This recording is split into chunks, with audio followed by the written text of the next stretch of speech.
Штипскиот центар за култура Ацо Шопов ќе биде првата културна институција која на својот кров ќе има сончева централа. Енергетски хаб е проектот кој што ќе го изведува приватен инвеститор, но пред да ги постави фотопанелите, ќе има обврска да го санира и кровот на објектот.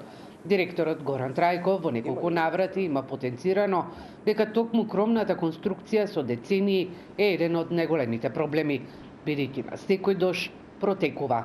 Согледувајќи ги состојбите овие 2 години од Центарот за култура Ацо Шопов Штип и неговата положба и проблемите со кои се соочува во минатото и денес, а имајќи предвид националната стратегија на Министерството за култура, а со цел каде сакаме да го гледаме нашиот центар во иднина или следните 40 години, потребата од модернизација на условите за работата, капацитетите и воедно повисоките стандарди, по една година работа и истражување и подготовки, веќе имаме јасната слика од каде да тргнеме и како да ги достигнеме овие цели.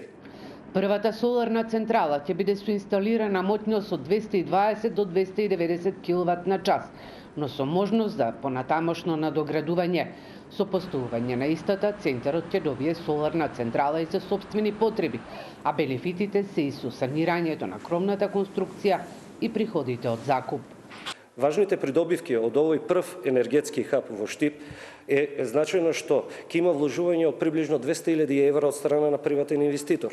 Обезбедени ќе бидат континуирани закупнини од закуп кој што ќе ги добива Центарот за култура од страна која што ја издава кровната површина во следните 25 години.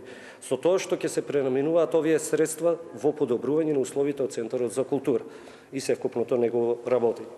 Обезбедена е соларна централа од 40 киловат часови моќност за сопствени потреби, со што ќе се доведе да можеме и да имаме помали сметки за струја и подобри услови при следењето и создавањето на културните настани. Во делот на екологијата и животната средина ќе се придонесе за намалување од 2 до 5 тони јаглерод диоксид. Енергетски хаб ќе генерира приходи и даноци во општината и државата, а ќе поттикне отварање на нови работни места. Градежните активности се очекуваат да започнат во месец март, а производството на енергија се очекува да започне во октомври.